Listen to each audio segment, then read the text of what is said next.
HIV and AIDS are still in existence. Now, I've heard people say, oh, you're going to die of something anyway. Oh, it's not going to happen to me. That happens to other people. Oh, it's happening in all the poor countries. I also see a lot of lovely videos about African wealth building and how to solve all these social issues with the African American community. Well, if you look on the website for the Center for Disease Control and Prevention, you'll find that HIV and AIDS is highest among African Americans.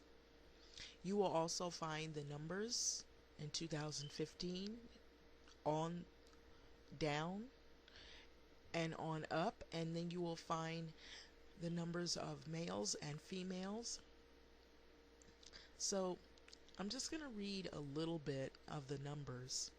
HIV and AIDS diagnosis in 2015.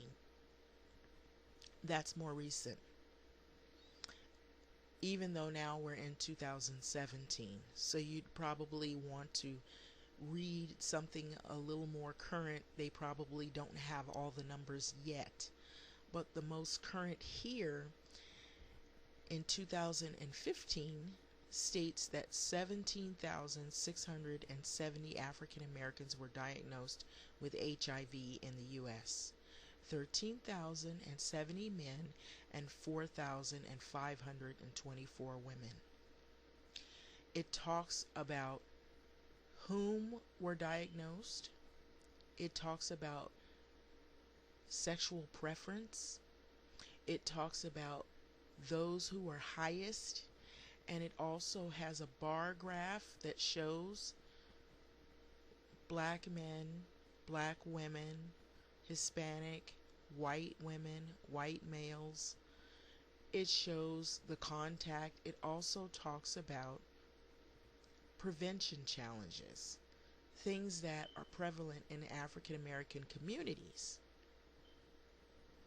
So if black lives really matter, then we would also look at HIV and AIDS in the African American communities. We would focus on those issues as well as wealth building, as well as the gender wars that we're having. That may be one of the reasons why we're having the gender wars in the African American community, because of the prevalence of HIV. So there should be more awareness and should be more talk and should be more research as to how to prevent this deadly disease from happening. Now more recently, there have been medications that have been used to prevent death from happening or occurring in large numbers as it used to. There has been new, I guess they say that people are able to take pills and live longer, but I've heard people who say they have known people who have had the HIV and they said taking pills is not fun. So HIV, human immunodeficiency virus. HIV is a virus that attacks the immune system. So as I've known it from people who have had it, say that they could catch something as simple as a common cold and it can progress to pneumonia and they could die from that. Their T cells are really, really low. So once they get to a stage where they have AIDS, which is acquired immune deficiency syndrome, AIDS is a medical condition. Immune system, it would be too low and too weak to fight off infections, such as like the common cold. People who have a large T cell count and they can fight off the common cold and other communicable different diseases, different viruses, because they have a strong immuno system, are able to withstand maybe a couple of days you have a cold and now you're not sick, or maybe a week and then you're back to normal. But someone who is infected with HIV, it could be a vital situation. It could be very, very, very, very deadly. So they could end up, uh, if their T cell count is really low and then they're vulnerable or most vulnerable, they could die of AIDS, the AIDS related symptoms, which there's a whole host of those symptoms: pneumonia, encephalitis, meningitis. Some people will have like sores all over their body.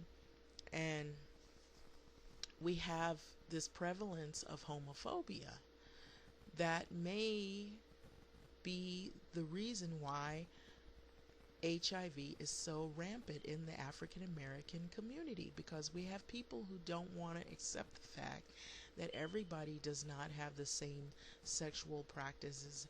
Everybody doesn't have the same beliefs, the same lifestyles. Everybody is not the same. Even though we're all probably African American or African descent or from some other country, but we're African, everybody is not the same. So that is where a lot of the conflict comes in. 1.8 million children worldwide are living with HIV. Most of these children were infected by an HIV positive mother during pregnancy and childbirth or breastfeeding. So you also have women who are so in a hurry to get married. They're in these churches, in the black churches, or they're, having sex with men that come from out of prisons.